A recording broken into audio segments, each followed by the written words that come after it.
আলাইকুম রহমতুল্লাহ বারাকাত। Good evening. আমি ইতিহাস মোড়াল বলছি। গতকালকে থেকে বলছি শুরু করছি যে শেখ হাসিনার আগে কাদের কাদের ফাঁসি হওয়া উচিত। আমি হয়তো অত সুন্দর করে ফুটে তুলতে পারবো না, কিন্তু তবে কিছু টাচ দিয়ে যাব। দেখুন, ভেরি সিম্পল একটা ব্যাপার, যেটা কেয়ারই করে নাই। মেট্রো রেলে বিয়ারিং প্যাটের কথা বলছি না, ওটা কিন্তু আসলে টেস্টাল দরকার, ওটা কিন্তু থামে রাখা হয়েছে। দৃঢ় বিশ্বাস। আর তাছাড়া তো জনসংখ্যা প্রকাশ হতো না, ঠিকই আছে, কিন্তু এখানে মেকানিক ফল্ট আছে, আপনার কোনো সেকশনে ফল্ট আছে, সেটিং করার ফল্ট আছে। ওটা একটা গেল। একটা সার যে আমদানি করতে হবে না, সেটা আমি বলছি আর কি, এবং তার থাকবে। এবং সার কারখানা গ্যাসের দামও বাড়ানো যাবে না, সেটা গত ভিডিওতে আমি বলেছি আর কি। কীরকম ফাইট করতে এসেছি সেটা আপনাদের সঙ্গে শেয়ার করতেছি আর কি। ব্যাংকের একটু কথা বলি। ব্যাংক দেশের সর্বনাশ করেছে কিন্তু ব্যাংক সেক্টর দিয়ে। আবার সেই ব্যাংক সেক্টরে আপনার এরকম লোক নিয়ে আসলো কেন?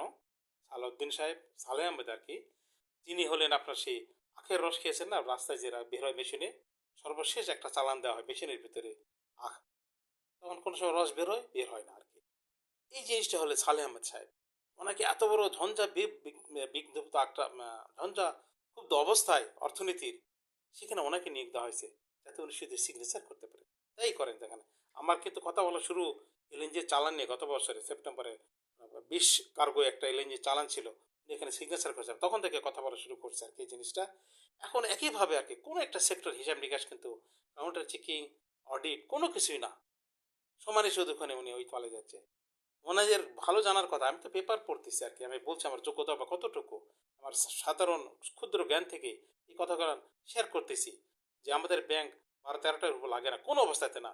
কারণ যে রান ওভার যেটা, মানে ইন্ডিয়াতে আপনার প্রায় সারা বছরে জিডিপি এবং এক্সপোর্ট ইম্পোর্ট দেয় 3600 বিলিয়ন, থাইল্যান্ডে এরকম 1100-1200 বিলিয়ন, ওদের ব্যাংক ওরকম। থাইল্যান্ডে 12টা, ইন্ডিয়াতে 54টা। আমাদের 400 বিলিয়ন হলো আপনার জিডিপি, আর এক্সপোর্ট দিয়ে হলে 100-500 বিলিয়ন। আমাদের 5-7টা ব্যাংক লাগে, 8টায় বলেছি, সেই জায়গায় 13টা ধরেছি, এবং 43টা ব্যাংক আছে।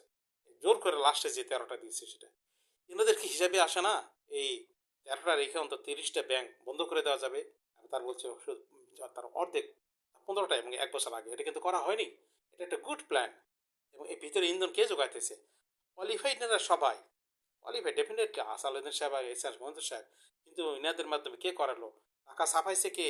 কেন টাকা ছাপাইলো? এই টাকা ছাপানোর কিন্তু আপনার মুদ্রাস্ফীতি বাড়াইছে, এবং এটা কমপ্লিটলি সরাসরি এটা হয়ে গেছে, পাচার হয়ে গেছে, অথবা পাচারের হেল্প হয়েছে, পুশ করছে, ওটা বেড়ে চলে আসে। এই পর্যন্ত বলতে চাইছে ভাই, এতে খুঁজে বের করে ম্যানেজমেন্টের ব্যবস্থা করতে হবে। আল্লাহ হাফিজ।